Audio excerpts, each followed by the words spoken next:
Bismillah walhamdulillah wassalatu wassalamu ala sayyidina rasulillah wa ala alihi wa sahbihi wa mawala la hawla wa la quwwata illa billah amma ba'd. Saudara-saudara kaum muslimin rahimakumullah, suatu hari ketika baginda Rasul masuk ke dalam masjid, didapatinya seorang sahabat tengah khusyuk bertafakur di dalam masjid. Sahabat itu bernama Abi Dzar Al-Ghifari.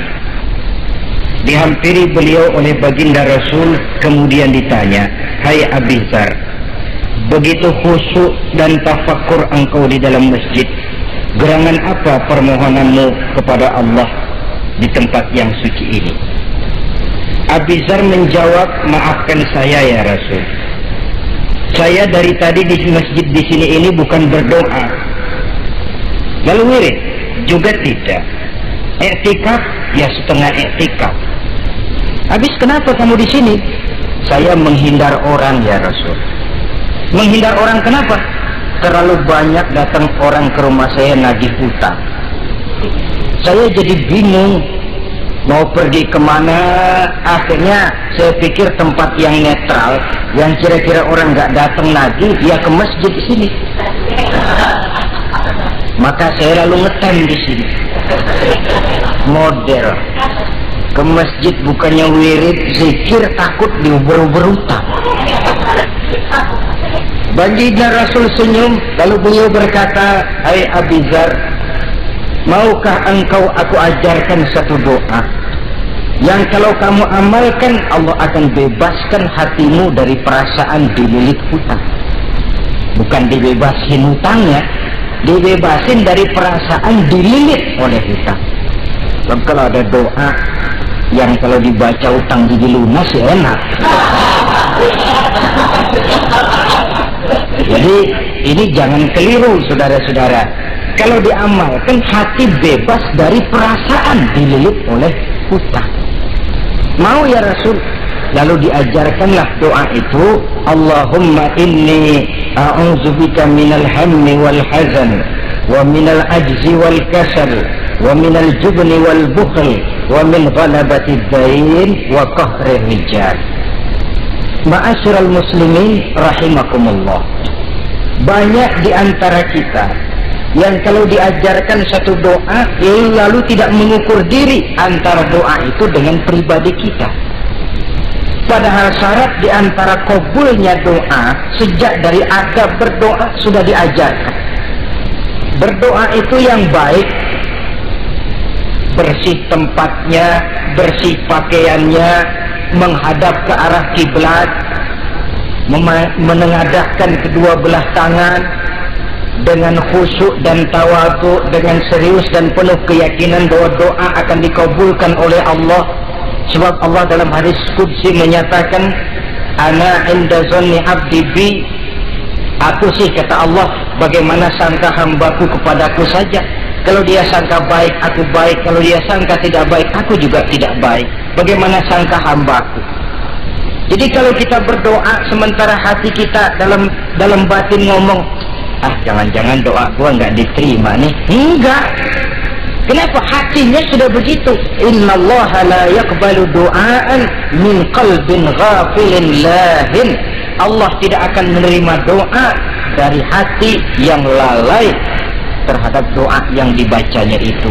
Nah, di antara yang terpenting menyesuaikan doa dengan keadaan pribadi. Jadi kalau kita kerja gajinya 1 bulan 1.000, ya wajarlah berdoa minta rezeki 1.500. Wajar namanya.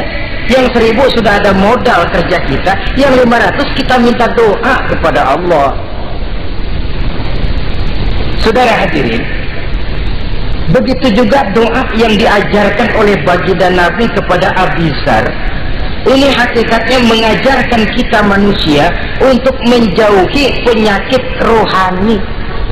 Doa ini mengajarkan 8 macam penyakit rohani yang menjadi dinding antara kita dengan Allah. Dan penyakit rohani ini lebih bahaya daripada penyakit jasmani. Kenapa? Penyakit rohani tidak menyebabkan orang masuk neraka.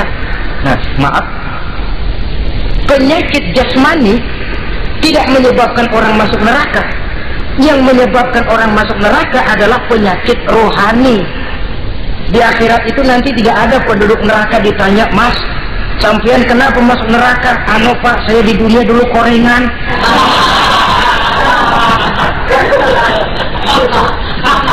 Itu korengan, liver, ginjal, darah tinggi, jantung, paru-paru basah, bengek, ampem.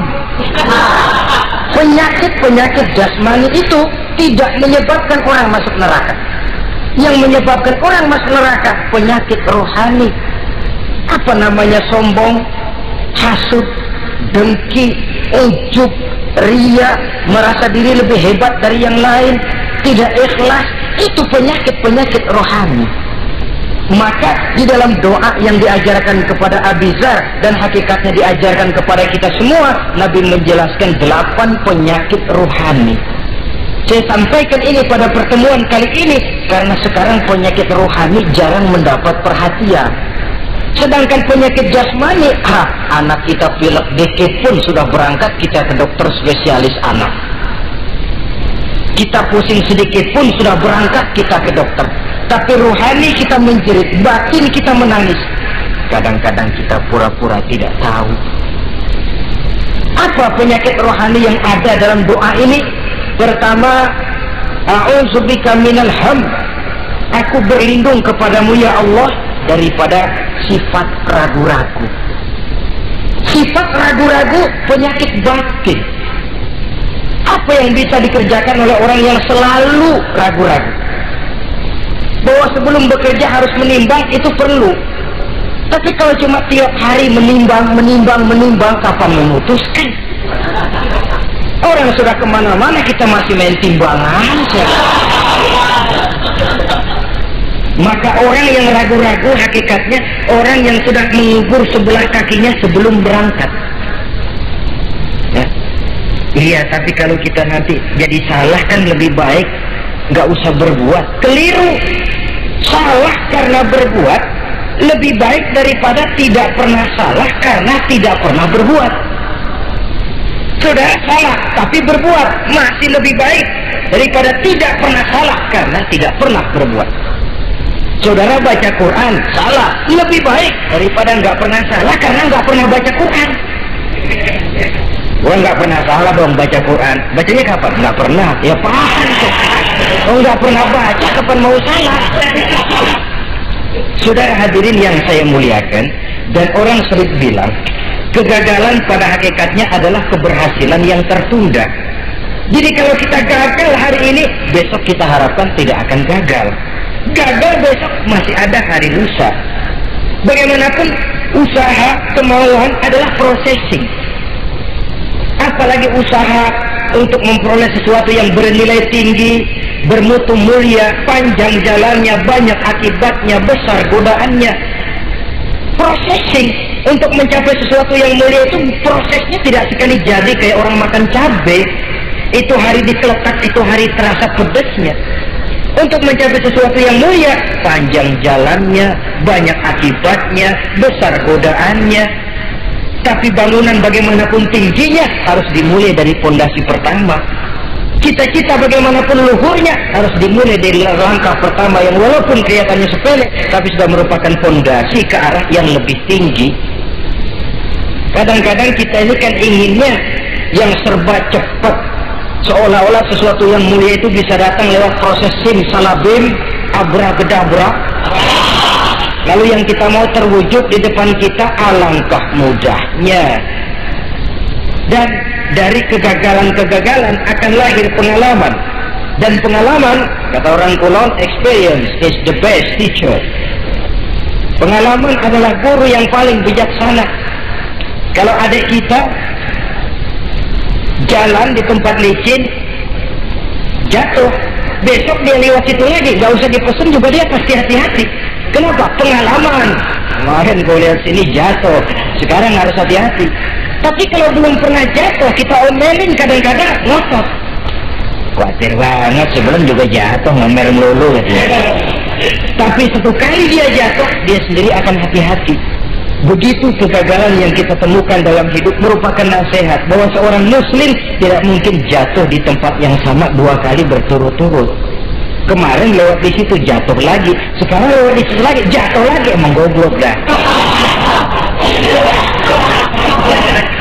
Bisa jatuh 2 kali di tempat yang sama kan namanya tidak mengambil pelajaran dari apa yang sudah dia temui. Jadi saudara hadirin, terutama adik-adik remaja, masa depan kalian itu merupakan harapan dari semuanya. Kami yang tua terlalu banyak berharap dari kalian, sementara hari depan kalian lihat sendirilah, persaingan hidup makin tajam, tensi ekonomi makin tinggi, jumlah angkatan tenaga kerja yang masuk tidak jauh dari seimbang dengan lapangan kerja yang bisa disiapkan. Kalau kita dihambat oleh penyakit ragu-ragu, orang lain sudah berbuat dan kita masih menonton, boleh sangat jadi nantinya kita akan terpojok di sudut-sudut kehidupan untuk lebih banyak jadi penonton daripada jadi pemain. Lebih sering menjadi objek daripada menjadi subjek. Istilah Arabnya lebih sering menjadi maf'ul daripada menjadi fa'il. Namanya juga orang nonton, soknya kan kayak lebih pintar dari yang main. Wajar orang nonton bola ngomel mulu. Itu Maradona tolol, Maradona ditololin. Ajat sederajat goblok, ajat digoblokin. Kalau sudah dia disuruh main ke lapangan, gempor dia nggak bisa nih. Namanya penonton, dan wajar saja penonton juga kalau nggak surat nggak rame tuh lapangan. Saudara hadirin yang saya muliakan, maka keraguan-raguan akan jadi penyakit yang menghalangi orang pada saat dia harusnya sudah berbuat, dia malah berpangku tangan. Akhirnya dia akan jadi orang yang ketinggalan kereta. Sementara hidup tidak berjalan mundur ke belakang dan tidak juga berhenti. Tidak ada kata berhenti atau kata mundur dalam hidup. Berhenti kita diinjak orang, mundur kita hancur. Hidup ini seperti cerita tentaranya Tariq bin Ziyad ketika menyeberang ke daratan Spanyol di Selat Jabal Tariq. Sejarah menyebutnya Gibraltar ya. Itu bahasa Spanyol, lidah Spanyol dengan lidah Arab. Kita Jabal Tariq, dia Gibraltar. Kita Ibn Rushdi, dia Averroes. Saudara-saudara, ketika pasukan sudah menyeberang ke daratan, seluruh kapal-kapal ini dibakar oleh Tariq bin Ziyad. Beliau sadar menghadapi tentara yang jumlahnya lebih banyak dari tentaranya sendiri. Maka seluruh kapal dibakar. Lalu beliau pidato di depan tentaranya. Ayuhan nas, ainal mafar, al-bahru min waraikum, wal adu amamakum. Saudara-saudara, sekarang mau lari kemana? Kita tidak punya pilihan lain. Di belakang laut, di depan musuh. Mau pulang, kapal sudah saya bakar semua. Ini termasuk menghilangkan keraguan bala tentaranya. Mundur, kecebur, mati. Maju menghadapi musuh yang jumlahnya jauh lebih banyak, resikonya juga mati. Namun mati maju, mati syahid. Mati mundur, kecebur, mati konyol. Pilih. Ya tentu tidak ada pilihan lain. Menghilangkan keraguan di kalangan tentaranya, juga menghadapi kehidupan ini. Menimbang adalah perlu, tapi berbuat lebih perlu lagi. Jangan takut salah, karena salah berbuat lebih baik daripada tidak pernah salah karena tidak pernah berbuat. Kesalahan pada akhirnya akan mendidik kita untuk tidak salah lagi pada masa-masa yang akan datang. Ini penyakit pertama. Penyakit yang kedua, al-hazan, penyakit duka cita. Manusia itu effortnya terlalu besar. Kalau dia kehilangan sesuatu yang dia tidak senangi atau menemukan sesuatu yang tidak dia harapkan, dia bersedih. Kesedihan itu timbul sebenarnya karena effortnya. Bapaknya meninggal, dia sedih. Sebenarnya kesedihannya bukan karena matinya bapaknya, tapi kesedihannya karena dia tidak punya orang tua lagi. Dianya itu yang dia tangisi, akunya. Perkara bapaknya mati, memang semua yang hidup mesti mati. Tapi dia nggak punya bapak, itu yang lebih dia sedih. Akunya ini, ekoknya manusia itu. Seorang perempuan yang ditinggal mati oleh suaminya, dia menangis. Bukan karena suaminya yang mati, tapi karena dirinya tidak bersuami. Dirinya yang lebih banyak dia tangisi. Ehoknya itu yang lebih banyak bicara. Oleh karena itu agama mengajarkan, kata Nabi, ahbib habibaka haunan ma asa ayyakuna baghidaka yawman ma wa abghid baghidaka haunan ma asa ayyakuna habibaka yawman ma. Cintailah apa yang kamu cintai sekedarnya saja, sebab sangat boleh jadi yang sekarang kamu paling cinta besok jadi yang paling kamu benci. Tapi bencilah apa yang kamu benci sekedarnya saja, sebab boleh jadi yang hari ini paling kamu benci besok akan kamu paling cintai. Saudara-saudara kaum muslimin, maka cintailah harta, cintailah kedudukan, cintailah harta benda, cintailah anak dan istri sekedarnya saja, sehingga tidak berurat dan berakar. Sebab kalau dia sampai berurat dan berakar di hati ini, nanti ketika datang saat berpisah, kita seakan tidak mau menghadapi kenyataan. Kita seakan ingin lari dari kenyataan. Tetapi kalau bersifat ala kadarnya, seluruhnya sudah diperhitungkan. Oleh karena itu, untuk mengatasi sifat duka cita ini, kuncinya adalah iman. Siapa sih orang yang tidak pernah sedih dalam hidup ini? Tapi siapa orang yang tidak pernah senang dalam hidup ini? Tidak ada orang yang senang terus dan tidak ada orang yang sedih terus. Dia berganti. Bahkan itulah yang bikin hidup ini nikmat. Coba kalau hidup ini isinya ketawa saja, monoton. Sebaliknya kalau hidup isinya cuma nangis saja, bagaimana rasanya? Tapi ada senyum, ada tangis, ada duka, ada suka. Itulah bumbu daripada kehidupan. Cuma tentu saja saudara-saudara, duka cita yang pada gilirannya akan membawa kebahagiaan, itu yang harus berani kita hadapi. Tapi duka cita yang tidak beralasan, itu yang jadi penyakit. Kaya, sedih, takut miskin, itu kan tidak beralasan. Sudah punya jabatan, takut merosot, takut pensiun, dengar mau ada mutasi, gerusak gerusuk. Kan itu yang tidak beralasan.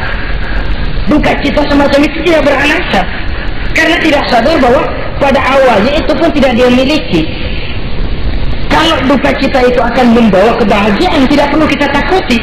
Satu contoh, kalau di depan saudara saya sodorkan 2 gelas, yang satu isinya jamu, yang satu sirup, kira-kira saudara minum jamu apa sirup?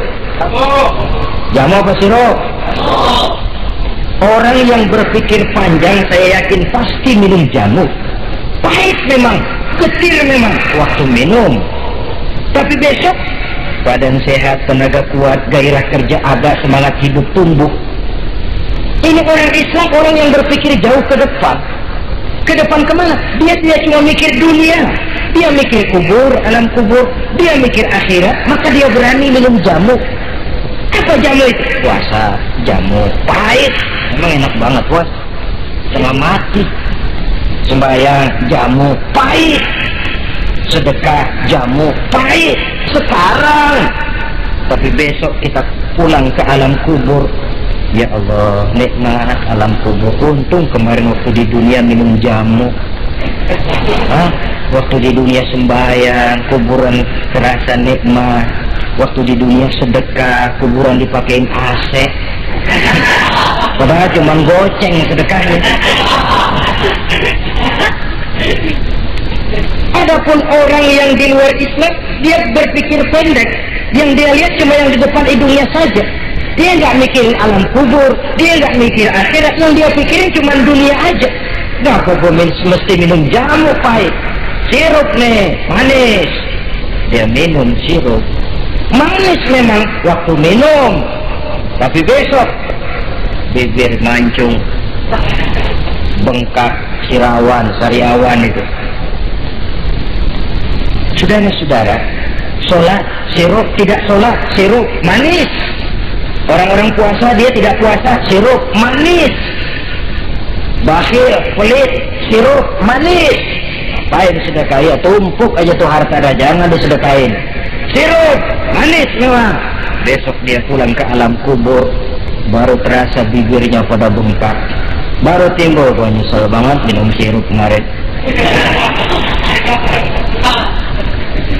Jadi saya katakan kuncinya adalah iman. Berangkat dari surah Ali Imran ayat 139, Allah berpesan, wala tahinu wala tahzanu wa antumul a'launa in kuntum mu'minin. Kamu tidak perlu gundah gulana, kamu tidak perlu duka cita dan sedih hati. Kamu sesungguhnya adalah tinggi jikalau kamu benar-benar beriman. Jadi dengan iman, duka cita yang tidak beralasan tidak perlu ada. Karena sifat duka cita yang tidak beralasan merupakan penyakit rohani yang menjadi penghambat agar orang tidak memperoleh kemajuan apapun dalam kehidupannya. 2. Penyakit rohani yang ketiga, saudara-saudara, al-ajzu, penyakit lemah. Nabi menyatakan, al-mu'minul qawiyyu ahabbu ilallahi minal mu'minid dha'if. Orang mukmin yang kuat lebih dicintai Allah daripada orang mukmin yang lemah. Sifat lemah tidak disukai oleh agama dan merupakan penyakit batin. Bukan lemah lembut, lemah. Lemah apa? Nah, segala lemah. Lemah ekonomi, agama mengajarkan kadal fakru ayyakuna kufran. Kemiskinan bisa membawa orang kepada kekufuran. Apalagi lemah pendidikan, dalam arti terbelakang, ketinggalan oleh orang-orang lain. Dan yang paling celaka, lemah iman. Saudara-saudara hadirin yang saya muliakan, imannya lemah, tidak punya ghirah, tidak punya rasa cemburu terhadap agamanya. Kalau anak gadisnya diusik orang, marahnya 7 lapis langit. Kalau keluarganya diusik orang, bukan main, ngundang orang lain, menyerbu. Itu orang yang coba-coba musik. Tapi agamanya dihina orang, agamanya diinjak-injak orang. Sedikit pun dia tidak punya rasa cemburu, sedikit pun tidak ada rasa sedih. Agama saya ini mau dibawa kemana? Islam ini mau dikubur kemana? Lemah iman semacam itu yang kita rasakan sekarang. Sekarang ini orang marah kalau hartanya diusik, orang marah kalau anak istrinya diusik, orang marah kalau temannya diganggu. Tapi giliran agamanya diganggu, agamanya diusik, agamanya dihina, tenang-tenang saja, bah.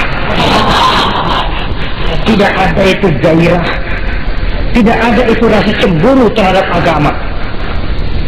Kaum muslimin yang saya muliakan, lemah iman semacam ini yang sangat membahayakan untuk kelangsungan kehidupan beragama. Di zaman Khalifah Umar bin Abdul Aziz, dalam satu pertempuran melawan orang-orang kafir, tentaranya mengalami kekalahan. Karena kalah, banyak yang ditahan jadi tawanan orang kafir, termasuk 3 orang ofisir setingkat komandan dan beberapa puluh prajurit ditahan di negara kafir ini. Terhadap tahanan-tahanan Islam ini, Raja kafir musyawarah sama para menterinya, terutama Perdana Menteri. Tuan Perdana Menteri, kata Raja kafir, bagaimana? Ini tahanan-tahanan Islam yang enak kita apain? Ya terserah Tuan Raja, kita bunuh saja supaya habis urusan. Ya terserah Tuan Raja, tapi saya pikir-pikir soal bunuh sih gampang. Cuma apa tidak lebih baik kalau mereka kita bujuk saja supaya ikut ke dalam agama kita, meninggalkan Islam agamanya, meninggalkan Khalifah Umar bin Abdul Aziz sebagai pemimpinnya. Itu namanya kita sudah berprinsip senjata makan tuan. Nanti kita pasang mereka untuk menghantam orang Islam sendiri. Pikir aja, betul juga Perdana Menteri. Iya, bujuk saja mereka. Caranya bagaimana? Adili saja di pengadilan secara terbuka supaya jatuh mentalnya, dia mau keluar dari Islam, ikut ke dalam agama kita. Baik, diadili secara terbuka. Yang hadirin langsung raja kafir, dihadiri oleh banyak tentara-tentara kafir. Yang mula-mula diadilin 3 orang komandan ini. Ofisir pertama maju ke depan. Maju, komandan pertama. Ofisir, saya Tuan Raja. Kamu tahu siapa kamu sekarang? Saya tahu, saya tahanan. Iya, kalau tahanan bisa diatur kan? Bisa diatur bagaimana Tuan Raja? Kamu mau nggak ikut saya? Meninggalkan Islam sebagai agamamu, meninggalkan Khalifah Umar bin Abdul Aziz sebagai pemimpinmu. Kalau kamu mau opsir, pindah agama saya, nanti kamu akan saya berikan kedudukan yang tinggi, gaji yang cukup, rumah cukup, istri cukup, kendaraan cukup. Pindah saja opsir. Tuan Raja, bagaimana? Apa Tuan kira selama ini saya berjuang karena mencari kedudukan, mencari harta, mencari tanda jasa? Tidak, Tuan Raja. Saya berjuang di bawah bendera Khalifah Umar bin Abdul Aziz li'i'la'i kalimatillah, untuk menegakkan kalimat Allah. Saya tidak akan tergiur dengan tawaran Tuan Raja. Kamu gila ya? Biari.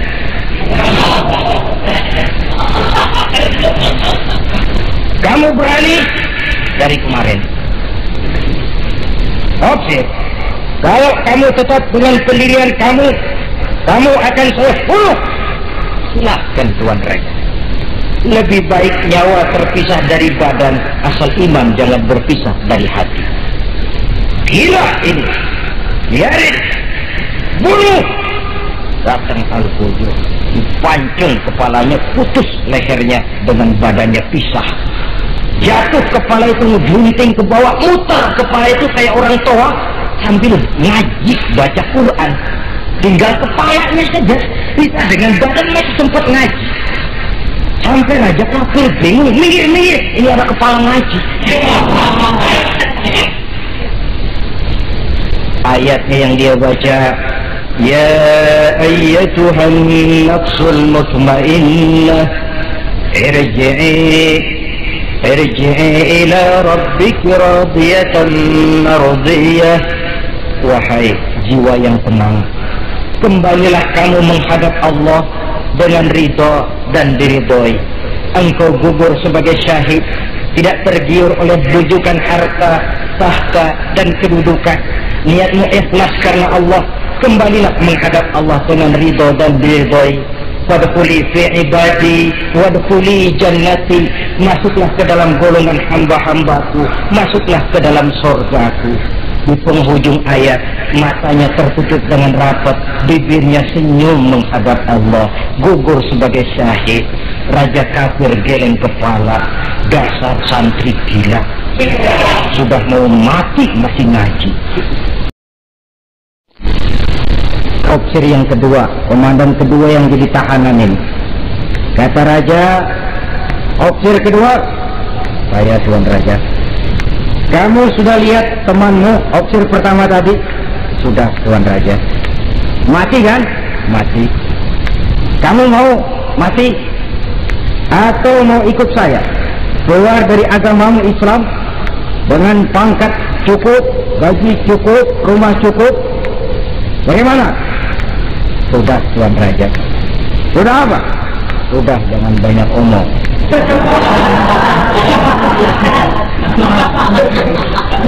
Maksud kamu bagaimana? Saya sudah tidak sabar pengen menyusul teman saya yang barusan, Tuan Raja. Saya tidak sanggup bayangkan bagaimana dia disambut oleh para bidadari di surga, disambut oleh para malaikat dengan ramah tamah, menikmati kehidupan di alam yang penuh dengan keriduan. Oh Tuan Raja, sudah jangan banyak omong. Kalau mau potong saya. Kata Raja, ini gilaan lagi dari yang tadi. Yang tadi masih bisa diajak berunding, ini sudah minta dipotong. Ayo Al-Qujo, potong. Dipotong lagi oleh Al-Qujo, putus lagi, berpisah kepala dengan badannya, jatuh ke bawah, masih muter kepalanya kayak orang tawaf, ngaji lagi.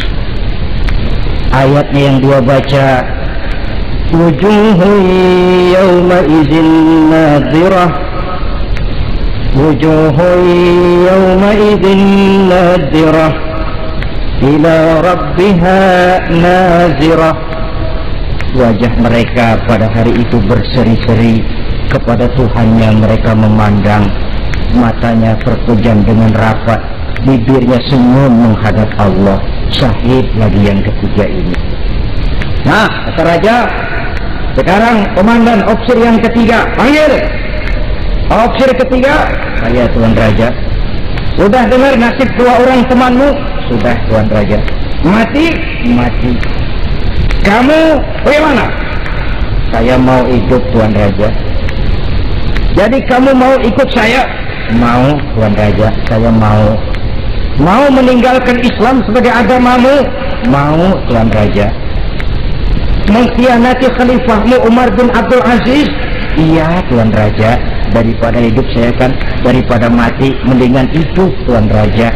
Daripada nggak punya apa-apa kan mendingan punya apa-apa. Baik, baik. Nanti saya musyawarah sama Perdana Menteri, kamu saya angkat jadi pejabat tinggi. Baik Tuan Raja. Akhirnya Raja musyawarah. Perdana Menteri, saya Tuan Raja. Ini opsir ketiga baik ini, mau ikut kita keluar dari Islam. Kita angkat jadi apa dia? Itu sih urusan Tuan, soal angkat mengangkat. Cuman saya pikir-pikir kok aneh Tuan Raja. Aneh bagaimana? Ini opsir ketiga ini kok mau ya meninggalkan agamanya. Mau mengkhianati saudaranya sendiri, saudaranya sebangsa, setanah air, seiman, sekeyakinan, hanya karena ditawari oleh kedudukan mau dia khianati. Orang itu kalau sudah mau mengkhianati bangsanya sendiri Tuan Raja, apalagi bangsa lain. Sekarang ini dia sopan sama kita karena kepengen selamat. Nanti kalau ada kesempatan, bukan kita yang ditikam dari belakang, senjata makan Tuan. Jadi menurut kamu bagaimana Perdana Menteri? Menurut saya opsir ketiga ini komandan bejat. Masa orang bejat jadi pejabat, rusak rakyat. Malah orang dua yang mati itu orang bagus, punya prinsip, punya pendirian, nyawa taruhannya iman tidak goyah. Itu malah kalau bisa yang dua itu dihidupin lagi. Orang punya pendirian, ya hidupin itu gimana udah kadang mati? Gak bisa. Jadi yang ketiga ini gimana? Kalau menurut saya yang ketiga ini bunuh saja Tuan Raja. Ngapain miara orang bahaya? Bunuh saja. Bunuh. Iyalah kalau begitu bunuh saja. Betul juga kamu. Bidang dibuka kembali. Opsir ketiga, gimana Tuan Raja? Saya diangkat jadi apa? Kamu nggak diangkat. Nggak diangkat bagaimana? Kamu opsir bejat. Kok bejat? Iya. Agamamu saja kamu mau tinggalkan, saudaramu sebangsa setanah air mau kamu khianati, apalagi kami yang orang lain bangsa dengan kamu. Kalau ada kesempatan kami akan kamu tikam dari belakang. Jadi saya gimana? Kamu dibunuh. Bunuh. Tuan Raja, bunuh. Iyalah, bunuh. Tapi saya mau Islam lagi ah. Tadinya saya mau keluar dari Islam, saya pikir dapat kedudukan tinggi kalau dibunuh juga. Iyalah bunuh, tapi saya tak Islam lagi. Terserah mau Islam mau tidak, pokoknya bunuh. Iya, saya mau Islam lagi. Cepat. Iya. Kalau mengucap 2 kalimat syahadat mau Islam lagi, macet lidah. Ayo cepat. Iya Pak. Asyhadu Enggak bisa mengucap syahadat. Ayo cepat. Iya Pak. Asyhadu Enggak bisa. Sampai goloknya al-kuju keburu sampai ke lehernya. Putus leher itu, pisah kepala dengan badan. Jatuh kepalanya ke bawah, dia bekas orang Islam, masih bisa ngaji juga, cuma ayat yang dibacanya lain sama yang dibaca 2 temannya tadi. Ayat yang dia baca begini, afaman haqqat alaihi kalimatul azab apa anta tunkizu man finnar. Orang yang sudah memang akan mendapat vonis azab di neraka, bisakah kamu menyelamatkan mereka dari azab yang sangat pedih? Bertahun-tahun dia berjuang untuk Islam di bawah kepemimpinan Umar bin Abdul Aziz dengan niat li'la'i kalimatillah. Tapi di akhir perjuangannya dia tergoda oleh harta dan kedudukan. Dia keluar dari Islam dan dikala itu ajal datang merenggut nyawa, dia mendapat su'ul khatimah, matinya ke dalam neraka. Na'udzubillah min dzalik. Ini termasuk lemah iman saudara-saudara, dan itu penyakit yang bahaya. Biar lemah ekonomi, biar lemah pendidikan, kalau iman kuat insya Allah masih ketolong. Tapi biar ekonomi kuat, pendidikan kuat, iman lemah, malah yang kuat tadi akan menghancurkan nilai iman yang lemah itu tadi. Disinilah mabda'nya, berlindung kita kepada Allah dari lemah hati, lemah iman, lemah akidah. Baik, penyakit rohani yang ketiga, wa a'udzubika minal kasal. Aku berlindung kepadamu ya Allah daripada sifat penyakit malas. Malas adalah penyakit batin. Santai perlu, refreshing perlu, tapi kalau tiap hari santai, apakah kita akan jadi generasi santai? Dan persoalan apa yang bisa kita selesaikan dengan posisi santai? An-Nisa ayat 95 menegaskan, la yastabil qa'iduna minal mu'minina ghayra ulid darari wal mujahiduna fi sabilillah. Orang-orang yang berjuang di jalan Allah tidak sama nasibnya dengan orang yang duduk saja gelenggam, gelohom, ayam-ayam tanpa ada unsur darurat, yang hanya menunggu keajaiban dari yang turun dari langit, menghitung bintang bertebaran di atas cakrawala. Tidak akan sama orang yang berjuang di jalan Allah dengan yang duduk gelohom, ayam-ayam, gelenggam, menikmati apa yang ada tanpa berpikir meningkatkannya ke arah yang lebih baik. Ma'asyiral muslimin rahimakumullah, malas berusaha, malas beribadah adalah penyakit rohani yang ditiupkan oleh iblis ke dalam diri sanubari kita. Makin tinggi nilai iman, makin berat bisikan kemalasan itu. Namun kalau kita bentengi dengan bahwa malas kita hari ini akan membawa penyesalan bukan besok, bukan lusa, bukan minggu depan, bukan pula bulan depan, tapi barangkali tahun depan, 5-10 tahun yang akan datang, untuk masa depan yang lebih depan di alam kubur, di alam akhirat.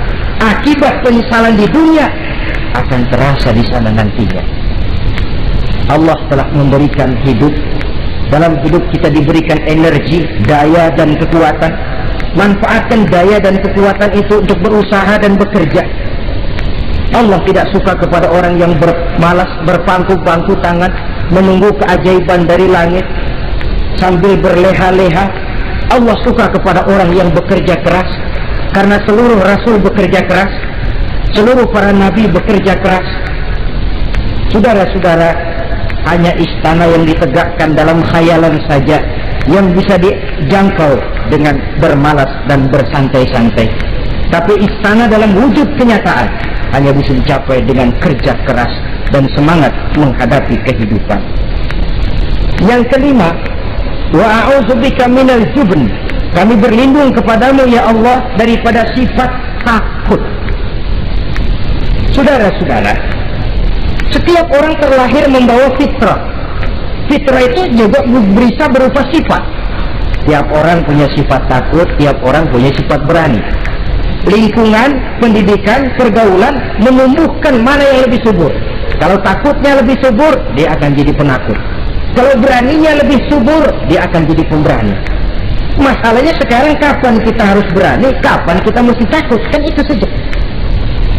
Bahwa semua orang punya sifat berani, sebagaimana semua orang punya sifat takut, itu real. Tapi kapan kita harus berani, kapan kita harus takut?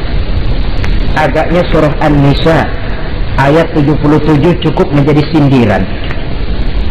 Falamma kutiba alaihimul qitalu iza fariqum minhum yakhshawna an-nasa ka khasyatillahi aw asaddu khasyah. Manakala diwajibkan kepada mereka berjuang, maka sebagian daripada mereka takut kepada manusia seperti mereka takut kepada Allah, bahkan lebih takut kepada manusia daripada takut kepada Allah. Ini kan takut yang tidak beralasan. Tengoklah zaman sekarang, mereka yang menebarkan maksiat punya keberanian, mereka yang bergelimang di lumpur dosa punya keberanian, mereka yang melakukan penyelewengan dan menyesatkan manusia punya keberanian. Kenapa kita yang punya niat menegakkan kebenaran, membela yang hak, menjalankan sesuatu yang kita yakini sebagai benar, kadang-kadang dihantui oleh perasaan takut? Takut semacam ini yang jadi penyakit rohani. Mereka berani terang-terangan membuka judi, mereka berani terang-terangan di tengah jalan umum membuka botol minum-minuman keras dan mabuk sempoyongan. Mereka berani terang-terangan di tempat ramai merampok dan menodong. Mereka berani korupsi, memakan uang yang bukan haknya. Mereka berani untuk sesuatu yang sesat dan menyesatkan. Kenapa kita tiba-tiba di hadapan sesuatu yang kita yakini benarnya kita jadi lemah, kita jadi takut, lebih takut kepada manusia daripada kepada Allah? Padahal terkena kita penjara manusia paling banter seumur hidup kita. Tapi penjara Allah, nerakanya Allah, azabnya Allah, bukankah sesuatu yang mestinya harus paling kita takuti? Oleh sebab itu terutama generasi muda, bangkitlah, tegakkan yang ma'ruf, hancurkan yang munkar sesuai dengan kemampuanmu, dengan cara yang bijaksana tentunya, tidak dengan cara yang frontal. Tapi yang saya maksud, kalau mereka yang berdiri di kubu kemunkaran punya keberanian. Kenapa? Kenapa kita yang berdiri di atas yang hak dan benar kadang ragu kalau kita tidak takut sama sekali?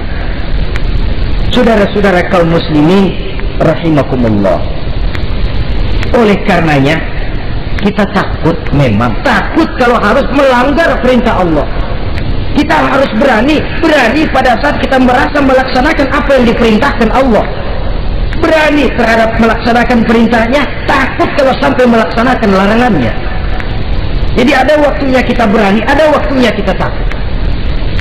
Dengan demikian, sifat penakut ini menjadi handicap, menjadi penghalang yang menghalangi kita daripada kemajuan dan kemajuan.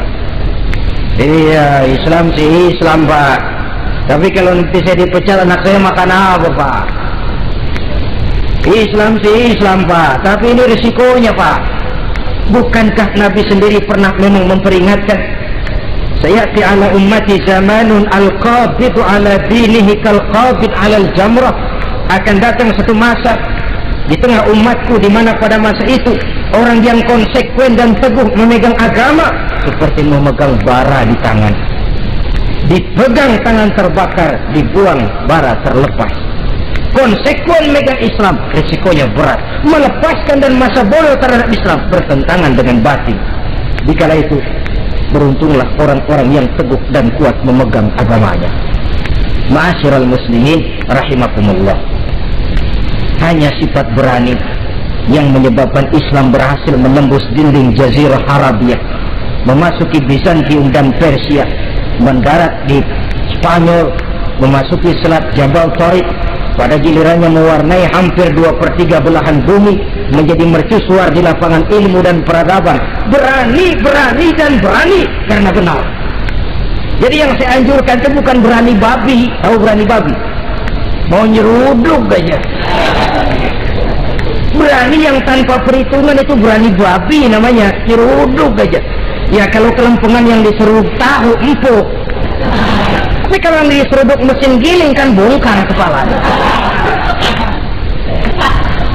Jadi bukan berani yang tanpa perhitungan, berani yang dengan taktik dan strategi. Sebab keberanian tanpa perhitungan akan menyebabkan kita menjadi orang yang ngawur.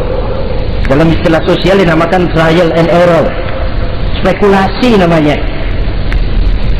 Dan itu harus pulang kepada diri kita. Keberanian tidak bisa dipompakan, keberanian tidak bisa dicangkokkan, harus bermula dari kita.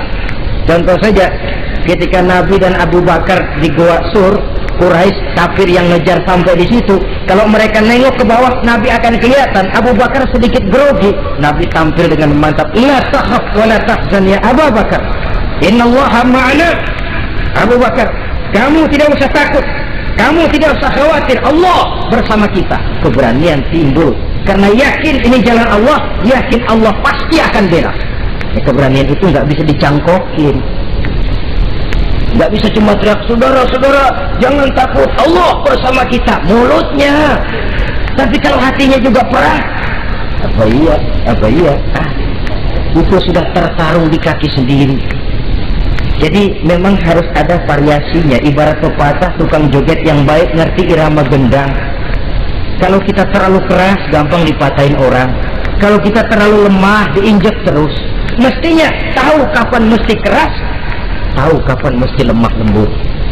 Saudara hadirin yang saya muliakan, baiklah ya, itu penyakit yang kelima. Penyakit yang keenam, wa a'udzubika minal bukhli, Kami berlindung kepadamu ya Allah daripada sifat bakhl, pelit bin kikir alias medit. Ini penyakit rohani. Kenapa seorang bisa kikir? Karena dia tidak sadar. Pokoknya duit saya ya keringat saya. Dia tidak sadar bahwa itu amanah. Dia tidak sadar bahwa dia kadang-kadang diberikan kehormatan oleh Allah untuk menjadi keran yang menyampaikan rezeki kepada orang lain. Rezeki dia cuma lewat tangan saya. Orang bakti yang nggak punya pikiran begitu. Yang ada yang di kantong saya, keringat saya, sama orang lain kagak ada urusan.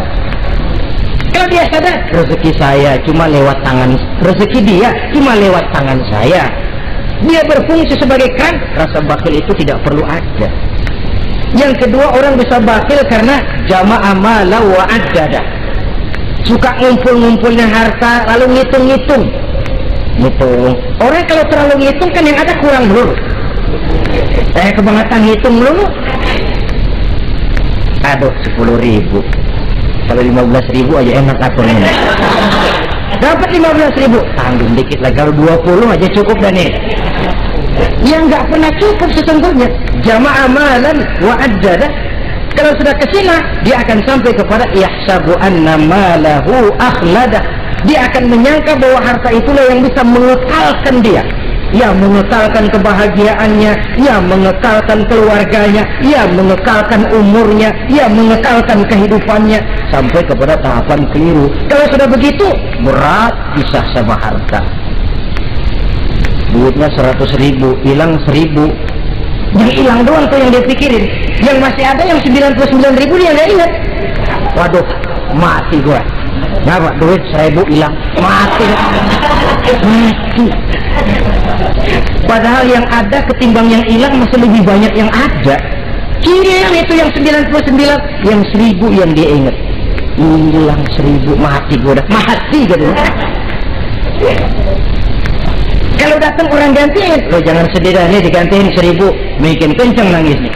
Kenapa nangis? Kenapa bikin nangis? Coba yang tadi nggak hilang jadi 2.000 ya. Ingat yang tadi hilang. Kapan syukurnya kalau sudah jama'a malan wa addada? Prosesnya akan sampai kepada yahsabu anna malahu akhlada. Memang harta itu bisa mengekalkan kita. Kapan? Kalau dia kita belanjakan di jalan Allah. Itu harta yang mengekalkan kebahagiaan. Kita berikan dia kepada yatim piatu. Kita berikan dia memperbaiki jalanan umum. Kita berikan dia membangun puskesmas. Kita berikan dia membangun masjid, pondok-pondok pesantren, memakmurkan majelis-majelis taklim. Itu harta yang mengekalkan kita. Adapun yang kita belikan, ya belikan pakaian pangkatnya toko. Bagus benar. Sekarang 4-5 tahun yang akan datang lari ke dapur, bukan dibersihin, ngebersihin. Makanan yang paling enaknya waktu di tenggorokan, sudah masuk ke dalam perut, sudah nggak ada bedanya singkong dan sate. Malah besok pagi keluar bauan sate daripada singkong. Bedanya makanan cuma di kerongkongan saja. Saudara hadirin yang saya muliakan, jadi kalau sadarlah kita bahwa karunia yang datang itu memang amanah Allah, kenapa harus bakhil?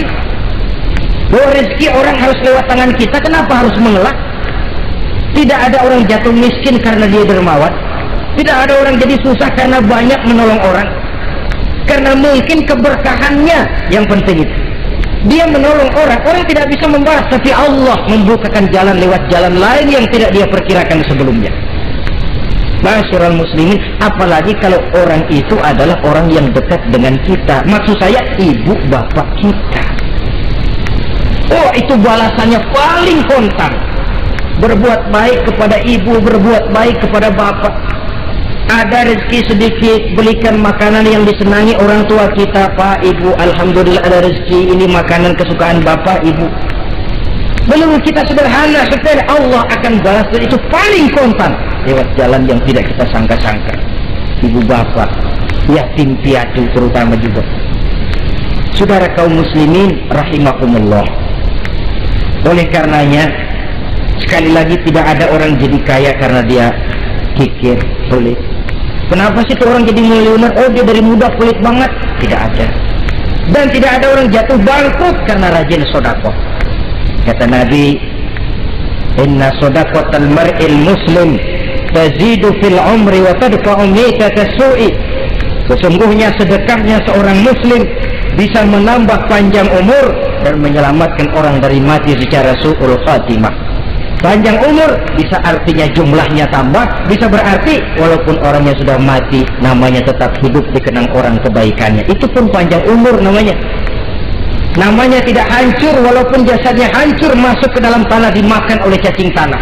Namanya akan hidup terus, bahkan ditulis dengan tinta emas dalam sejarah. Bakhil, pelit adalah penyakit batin. Dokternya agama dan kemauan diri merubahnya dengan sadar bahwa karunia adalah amanah. Ini penyakit bakhil nggak bisa ke rumah sakit, ke rumah dokter medis. Dokter, saya punya penyakit pelit, bagaimana ngobatinya? Suntik? Tidak bisa. Suntiknya adalah agama, saudara-saudara. Yang ketujuh, wa min ghalabatid dain, inti doa. Saya berlindung kepadamu ya Allah, jangan sampai ada perasaan dililit utang. Bahwa kita hidup tutup lubang, gali lubang itu biasa. Tapi kalau gali terus nggak pernah nutup, ini mau kejeblos namanya. Utang lalu nggak bayar-bayar, namanya gali lubang, nggak pernah nutupin. Bahkan Nabi pesan, alaikum biddain fa innahu hammun bil-lail wa dani'un bin-nahar. Kalau bisa kamu nggak usah ngutang. Kenapa? Utang itu siangnya bikin kita takut ketemu orang, malamnya bikin kita susah tidur. Coba lah kalau nggak bisa ngutang, ngutang perabe, malam nggak bisa tidur, siang takut ketemu orang. Jangan kepergok nih, belum ada duit buat bayar. Di jalan ke sono, takut ketemu. Jalan kemari, takut ketemu. Akhirnya nggak kemana-mana, ngumpulak di rumah. Tetapi adat hidup, saudara-saudara, apalagi kita yang ekonomi menengah ke bawah, biasa adat hidup itu tutup lubang beli lubang, saling menerima, saling memberi. Tapi yang diajarkan oleh agama, oke, gali lubang silakan, asal bisa nutupin. Kalau tiap hari gali lubang dulu, kan kejeblos akhirnya. Oleh karena itu, apalagi hutang ini menyangkut hukukul adami, hak manusiawi. Itu di akhirat nanti ya, taubatnya lebih sulit. Kalau saudara dosa kepada Allah, taubatnya cuma 3 syaratnya. Nyesel, berjanji tidak akan mengulangi, meninggalkan perbuatan jahat. Tapi kalau menyangkut hak manusia, syarat taubatnya 4. Saudara mencuri sendal, syarat taubatnya nyesel, berjanji tidak akan mengulangi lagi, meninggalkan perbuatan mencuri, lalu yang keempat, sendal orang pulangin. Atau minta maaf dan minta ridho dari yang bersangkutan. Sebab ini menyangkut hukukul adami, hak manusiawi. Nggak bisa saudara nyolong sendal, taubat langsung kepada Allah, taubat Tuhan, nggak lagi-lagi nyolong sendal. Tapi sendal orang dibekap terus, ya belum. Nah, termasuk masalah hutang ini. Ma'asyiral muslimin rahimakumullah. Jadi silahkan gali lubang, asal ada kemungkinan untuk nutup. Dan pada saat kesempatan untuk nutup datang, tutup dulu supaya besok bisa gali lagi. So, kita kadang-kadang kalau ngutang begitu datang rezeki aja giliran mau bayar, rasanya kan berat. Masih ada keperluan lain. Datang yang lagi, aja bang, tar. Utang lagi, sok. Datang lagi, tar. Datang lagi, sok. Kalau tar sok saja, nembak terus, ya kapan-kapan mau kita bisa tutup itu lubang. Ma'asyiral muslimin rahimakumullah. Yang terakhir, penyakit batin, waqah rijal. Kami berlindung kepada-Mu ya Allah, jangan sampai kami hidup di bawah bayang-bayang orang lain. Jangan sampai kami hidup di bawah pengaruh orang lain, hidup disetir orang lain. Badan merdeka tapi jiwa budak, badan merdeka tapi mental budak. Kita hidup jadi robot, kemana saja yang nyetel arahkan ke situ kita berangkat. Hidup tanpa prinsip, rijal, hidup jadi bayang-bayang bagi orang lain, alangkah tidak nikmatnya. Kehilangan kepribadian, tidak punya sikap mandiri. Itu pun penyakit rohani, karena pada akhirnya nilai kita ditentukan oleh kepribadian kita. Kebesaran tidak bisa dengan nyenteng kepada orang lain, kekayaan tidak bisa dengan mengakui leluhur. Pribadi kita, sepanjang kita masih hidup di bawah bayang-bayang orang lain, sepanjang itu kita tidak akan pernah punya kepribadian. Dan bila kita tidak punya kepribadian, maka orang tidak akan pernah mencatat kita dalam kehidupan ini. Nah, inilah pertemuan kita yang singkat.